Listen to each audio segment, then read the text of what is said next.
when. You know, I've made commentary about the character called Bubba. There's also a character called Pogo in old cartoons, political satire. And Bubba is often the butt of jokes. But Bubba represents America's poor, ultimately. Poorly educated, poorly fed, maybe I should say it the other way, poorly fed, not nutritionally fed, from broken families, treated meanly, unfairly, and the only hope they have is within what is called socialism. But they don't know what socialism is. They think it's just some evil thing out there.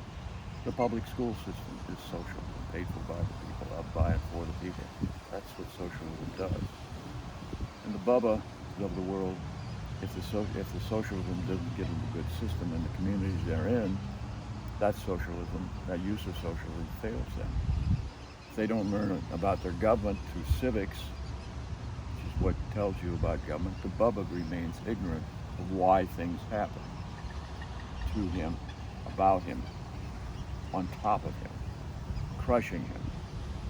So he ends up growing up through a system that halfway educates, mostly doesn't, by teachers who are incompetent, who have what they call education degrees, which are degrees on paper, but the teachers often have no real background in what is called true knowledge through what they call discipline courses. And people look to that as the courses in math and science and all this. But Bubba doesn't get that education because he comes from someone who wasn't educated that way before. He's constantly being crippled by the system.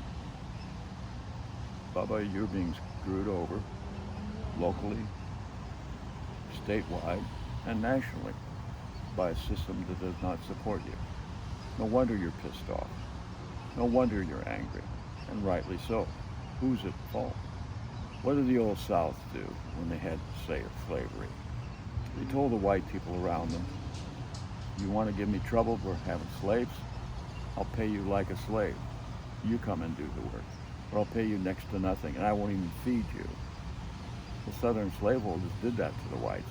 They subjugated the poor whites around them that way, whether it was Jefferson, or Washington, or whoever owned slaves.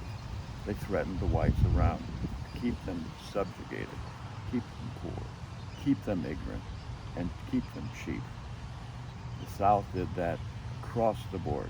All is from the Mason-Dixon line all the way down to the borders, including Florida for the longest time. Emancipation came about. Did it free poor whites? Did the white education, the Bubba education improve? It didn't. They stayed that way. And to this day, generations of Bubbas have been created. And we're re-seeing the people fighting each other over race. They're really fighting over poverty. The poverty of education, Bubba. You have a poverty of education. And you believe the Confederacy was a noble thing. I've rented to you. I'm a landholder. I've rented to you. I know your poverty. I know if you talk to someone like me that recognizes you and treats you with a degree of respect and fairness, then you have a chance. And I have conversations with people just like you, Bubba, who ask me, how do you know so much? I said, I got an education. I got lucky. I could have come from your background and be in the same boat that you are. But I continue to educate myself. One of the things I did, Bubba, when I didn't know the meaning of a word, I went to not my friends to say what it meant. I went to the dictionary. In the olden days, Webster Dictionary was very helpful. Today, it's Google, it's Wikipedia. It's those kinds of help you have.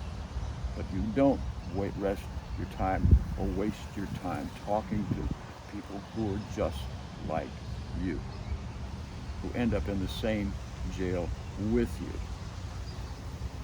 because that's your destiny.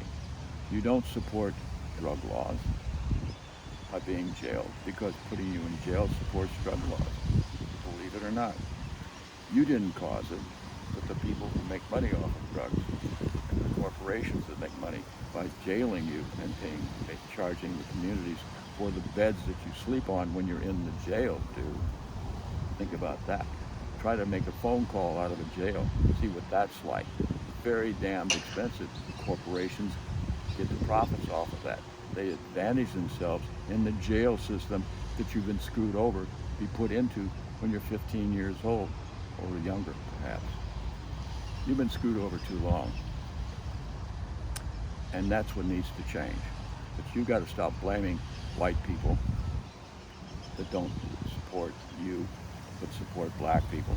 You got to stop blaming black people or Hispanic people. You've got to stop mocking them. You've got to start to get to know them and their problems.